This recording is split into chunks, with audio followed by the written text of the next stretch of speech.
Well, as I've said on multiple occasions, I'm a sucker for found footage films.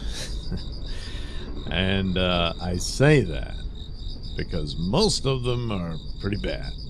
Uh, there's some notable exceptions and all that. And for the most part, I think most of the reviews I've done of found footage films have been more on the positive realm of them. And there's quite a few more that I've seen over the years and pretty much forgotten about them because they just weren't all that great. And then, so I can't even remember how I got back on the subject, but I saw this article about a particular found footage film that was made very recently. I know what it was. I saw good reviews for one that's on the way. It's not available yet, but it's done well in film festival circuits. The Dream Eater, I believe it's called.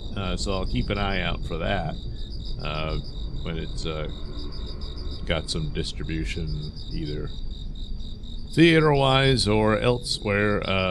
Probably Shudder will pick it up or something like that. So anyway, in the midst of that, came across an article that was claiming, oh man, this is one of the best since Blair Witch Project. And I was like, oh really? So I read briefly its description of it, and I was like, well, yeah, all right, this is sort of a take on a modern take with people running their YouTube channels, and it was this couple who did that and had quite the following. And for the most part, it was videos of them and their lives and what they do.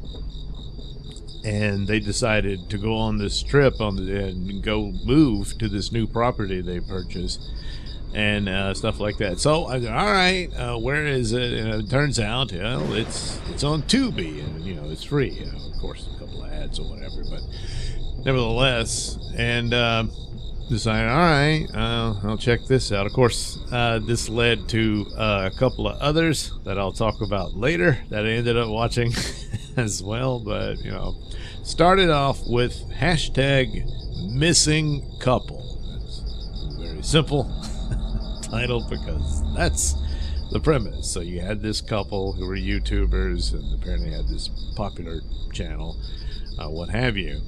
And that's the deal. They bought this house in the middle of nowhere in the woods, and they were traveling cross country. They had this, mobile,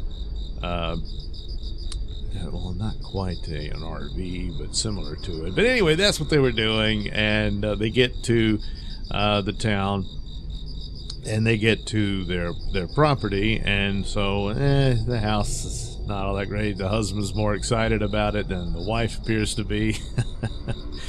But it comes across, they do an okay job of making it look like, yeah, this is a collection of YouTube and TikTok videos of this couple and the show that they do. Well, then it cuts to this other guy, and who's the one that reveals that the clips that we're watching, of course, it's found footage, so the clips you're watching are, from the past, and he's the one that says that they went missing, and that his YouTube channel is about true crime and investigating these unsolved stories and stuff like that. And so he says, this one's been bothering me, and I'm going to try to figure out what happened to, I think, Austin and Jana, I believe was the name of the couple.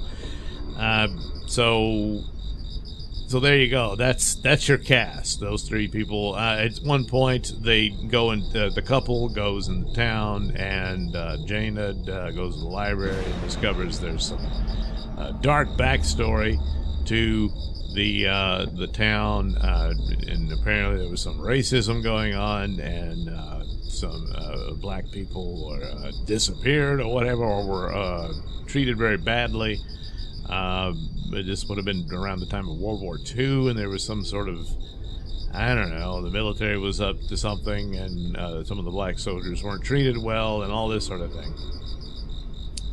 So, you know, and there's elements of there's some haunting or supernatural thing going on in these woods. And so weird occurrences, what happened to the couple in there and that sort of thing. And then it cuts to the other guy who's searching for the property, and he manages to find it. And so he goes to check it out, and then weird things happen to him and all that.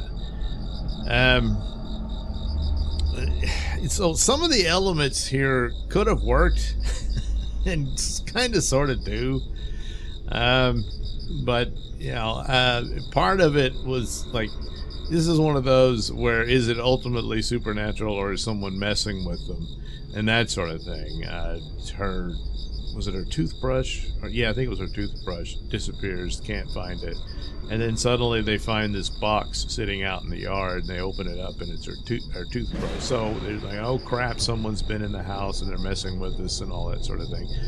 And then other incidences, well, this is clearly not, you know, not normal, just weirdos stalking them or whatever.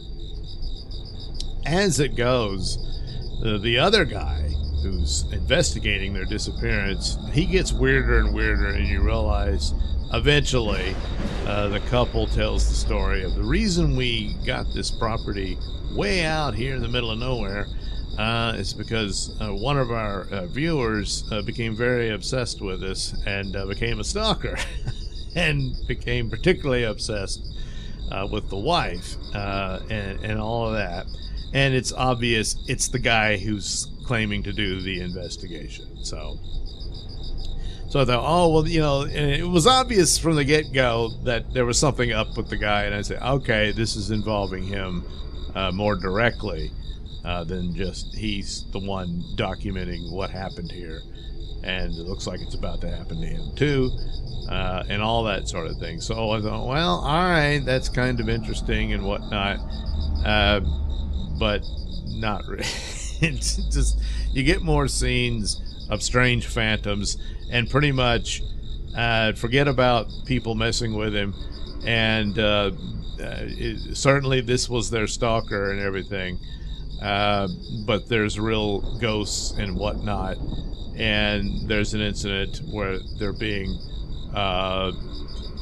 I guess attacked by the supernatural entities. It looks like, well, it's actually people walking around outside their house, lighting fires and stuff like that.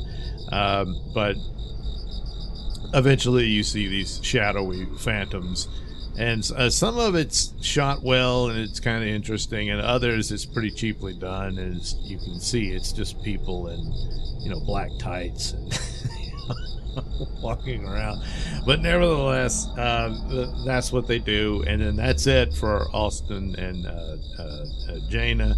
Then it's the stalker, and ultimately the ghosts get him too, you know, at the end. So basically, oh boy, he forced them, but he does kind of, you know, the couple's more innocent. He's got these bad intentions, his obsession with this guy's wife and all that. But that, I guess you just go to that property and the ghosts take you down with them, I suppose.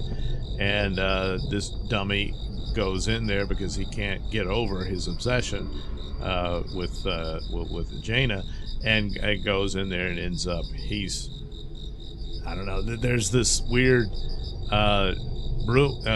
foundation for another building that's no longer there, but there's like a pool in it now, but there's steps leading down into it. So then these entities come out of it, so he ends up being pulled down into it, and so you have to assume, well, that's where they are. Now the last two entities you see after he's dragged into this pool and disappears, the last two entities walk down the steps, and it looks like a male and female figure. So maybe that's supposed to be now the ghosts of Austin and Jaina, I guess. I don't know. But some of the elements kind of worked. It kind of falls apart. towards the end, and it's just like kind of a waste of time. Some of the performances were okay, where they were setting up that they're these, YouTubers, content makers, what have you. But beyond that, wasn't all that great. So this is one of those examples. Well, I'm a sucker for the genre, So then, looking at the list suggested by Tubi, there was others, and these are very, indie, small budget films. And of course, for the most part, that's the deal with found footage. It doesn't require a lot of money to make them. You just got to figure out an angle and what's clever about it, especially in a lack of funds. That being said, there's the VHS movies. Some of them, it's an anthology of found footage. It doesn't have a full-on structure of what exactly or who's presenting this, that kind of thing. It's kind of like Paranormal Activity. A lot of those were pretty good, I thought. But it's like, well, who's showing this? For that matter, Blair Witch is the same thing. It's like, well, when they're presented more in the faux documentary bit, and you can kind of bookend them in that, it probably works better that way. In that, what do you think? What happened here? This is mysterious footage, and what became of these people. And then, of course, you try to make it as creepy and scary as possible, and you might have a cool little narrative there. So this one, I can see where it might have worked. I don't really feel that it did. But I appreciate the effort. I can see they tried. So there is that. So there you go. Missing couple.